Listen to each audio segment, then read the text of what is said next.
American Diabetes Association is to identify a prevention and a cure for diabetes, but in the meantime, to improve the lives of all people who are affected by diabetes.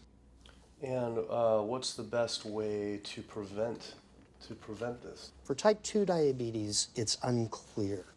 We can't prevent type 2 diabetes in everybody.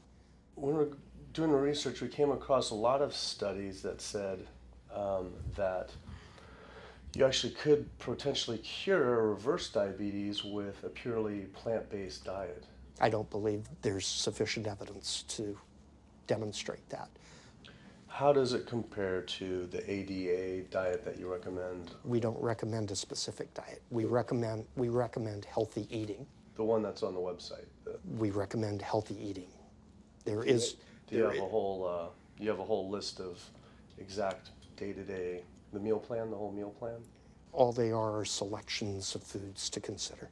We do not have a diabetes diet. But with that selections, that you consider that plan compared to a plant-based plan? No one's done that study.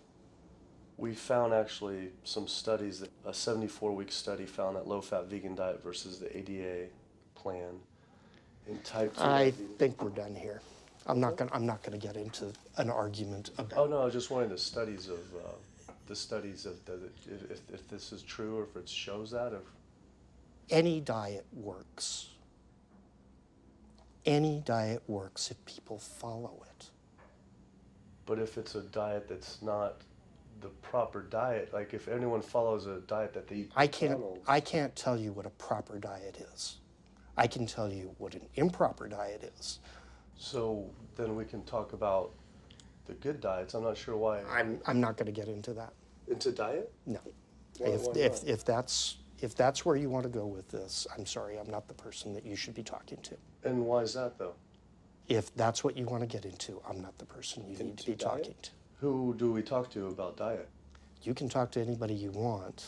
But that's interesting though. Why not recommend a diet? Because the data don't exist to support it. But if we see data that we looked up that supports it with, like, the NIH, in Europe, the European Association of Studies.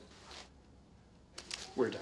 I'm sorry. I'm not going to get into that argument with you. No, it's not an argument. I'm not going to get into the argument. Why is it an argument? It's just talking about in European study of diabetes and other places that have studies. Why? There are lots of studies. Why is it even an argument? There are lots of studies in the literature, many of which have never been replicated or, frankly, are wrong. That's why we do peer review, okay? The European Association of Study of Diabetes has been peer reviewed? Or I don't know what study you're referring to, and in the absence of being able to see that study, I'm not going to comment. I could show it to you. I'm sorry, I don't have the time for that. I just don't understand why it's an argument, though. Okay.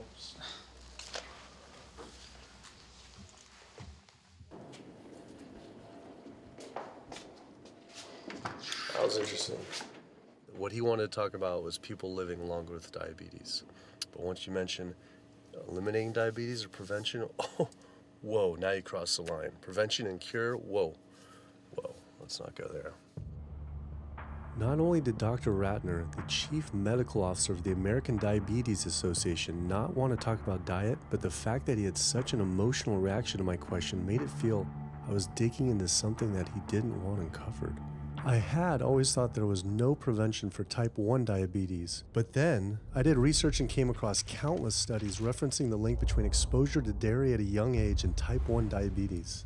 I mean, this is a food made for baby cows. Cow milk protein gets into the bloodstream, and the body says, hey, this isn't supposed to be in the bloodstream. It makes antibodies to the cow milk protein, which then attack the pancreas and destroy the pancreas. How is this possible that ADA wouldn't have this forefront on their website? Why wouldn't they be warning all parents about this, even if there were only a slight chance? Why were they recommending people to actually eat these foods linked to diabetes?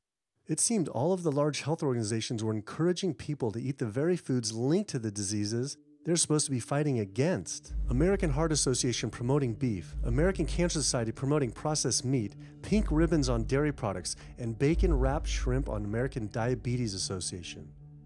And then it all came together. What if?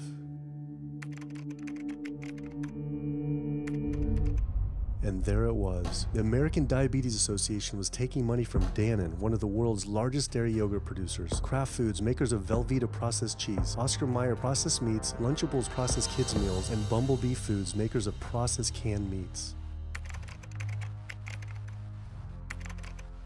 American Cancer Society was taking money from Tyson, one of the world's largest meat producers, and Yum Brand, owner of Pizza Hut, KFC, and Taco Bell. Susan G. Komen was supposed to be fighting breast cancer, was corporate partnering with KFC, Dietz Watson Processed Meats, and YoPlay Yogurt.